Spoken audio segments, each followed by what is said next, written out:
Unique educational and welfare society संचालित unique Urdu primary व high school में यौम उर्दू और यौम तालीम के उपलक्ष्य में एक भव्य कार्यक्रम का आयोजन किया गया। कार्यक्रम की अध्यक्षता सोसाइटी के सचिव अब्दुल कयूम शाह ने की।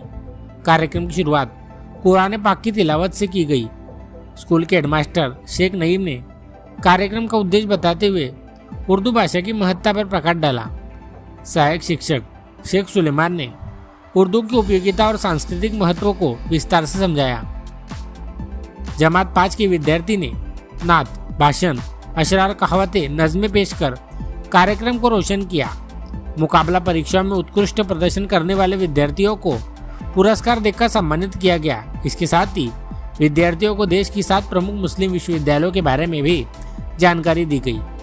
कार्यक्रम के मुख्य अतिथि अब्दुल करीम सालार ने छात्रों और शिक्षकों के प्रयासों की सराहना करते हुए कहा कि बच्चों में उच्च शिक्षा के लिए उम्मीद, हौसला और जोश पैदा होना बहुत ज़रूरी है। उन्होंने उर्दू को घर घर की भाषा बनाने पर जोर दिया। कार्यक्रम के अध्यक्ष अब्दुल कयूम शाह ने अपने संबोधन में विद्यार्थियों को शिक्षा के महत्व से अवगत कराते हुए कहा कि गरीबी और तंगदस्ती कभी भी शिक्षा में बाधा नहीं बन सकती। साथ ही उन्होंने माता पिता की आज्ञाकारिता और नमाज की पाबंदी पर भी प्रेरणा दी। तो सर्दी का है और सबको जाने को मना किया हुआ है बार बार, जबकि ये मौसम में बार बार जाता है आदमी, है ना सर। तो कितना जुल्म करना या नहीं करना ये हमारे हाथ में है। तो इंशाअल्लाह ताला हम आप पे जुल्म नहीं करेंगे।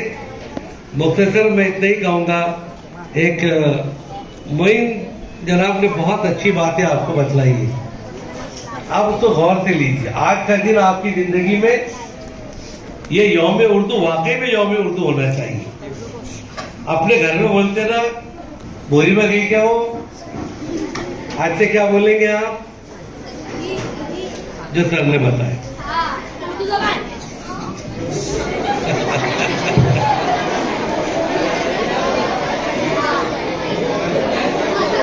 ये आदत पुरानी है हमारी यहाँ पर और उसको तोड़ना इतना आसान नहीं है। हमारी मादरी जबान उर्दू है और हमको उर्दू में बातचीत करते वक्त इस बात का ख्याल करना पड़ेगा, इसका लिहाज रखना पड़ेगा कि हम अच्छी उर्दू बोलने की कोशिश करें। हमको लखनवी अंदाज में भी बात करनी नहीं है, लेकिन सही उर्दू बोलने की कोशिश करें। उर्दू हमारी मादरी जबान है और ये और खुशी की बात आपको बता दूं कि ये उर्दू जबान किसी और मुल्क की जबान नहीं, यहाँ की ओरिजिनल जबान है। इसका वजूद हिंदुस्तान में हुआ, ये पैदा इसी सरजमीन पर हुई। लिहाजा उर्दू जबान जो है वो हमारे मुल्क की जबान है। बहुत से लोगों ने इसको बाहर की जबान कहा, बहुत से लोग इसके ऊपर ऑब्जेक्शन लेते हैं। उर्दू के नाम से जो है वो उनको थोड़ी सी नफरत भी है। और कमाल की बात तो ये है कयूम सर कि उर्दू से नफरत करने वाले वो लोग जब पार्लियामेंट के अंदर असेंबली में जाते हैं, बाहर तो उर्दू के खिलाफ बोलते हैं और वहां पर अपनी बात रखने के लिए ऐवानों के अंदर उर्दू के शेर बोलते। तो ये उनके लिए जबरदस्त तमाचा है कि उर्दू जबान के अंदर जो शीरीनी है, जो बात करने का अंदाज है, वो अंदाज जो है किसी और जबान में नहीं है। मुगल आजम सबने देखी है, मैंने भी देखी है। मैं फिल्में नहीं देखता। मैंने तो एक मरतबा एक मुफ्ती साहब से कहा कि मुफ्ती साहब एक आधी फतवा निकाल दो कि एक मरतबा मुगल आजम देखने दो। इसलिए कि उर्दू आपने देखा होगा, जब अकबर आजम आते हैं तो जो चौबदार होता है उसके अल्फाज सुन लीजिए, क्या जुम्बिश वकुन, कोई हरकत मत करो, फारसी का लफ्ज है।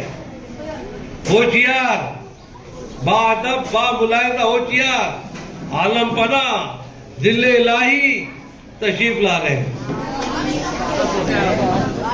अभी उर्दू के शेर जब पढ़े जाते हैं, उर्दू की गजलें पढ़ी जाती है, तो मुगले आजम के अंदर मैंने देखा जब मैं छोटा था कि मराठी जानने वाले जिनको उर्दू नहीं आती, जब अनारकली वहां कोई गीत गाती है या वो बेकस्बे करम कीजिए सरकार मदीना, वो पैसे लेके लुटाते हैं। ये उर्दू जबान की शीरीनी है, ये उर्दू जबान की चाशनी है जो जादू सर पर चढ़कर बोलता है।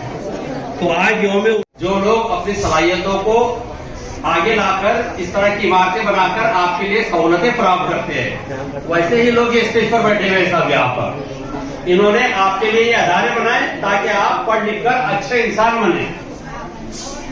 मुन्ना इधर देख, इधर देख, टोपी इधर।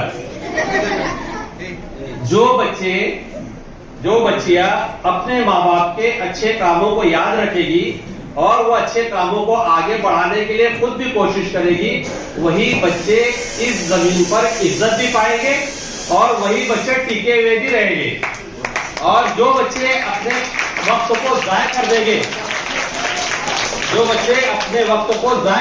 काय में, बातें करने में, गोटियां खेलने में, टाइम पास करने में, गली के ऊपर के चक्कर लगाने में, है ना, एक दूसरे की गिबत करने में, तो ऐसे तमाम के तमाम बच्चे जिंदगी के हर सतह पर नाकाम हो जाते हैं और फिर उनको गुलाम बना लिया जाता है।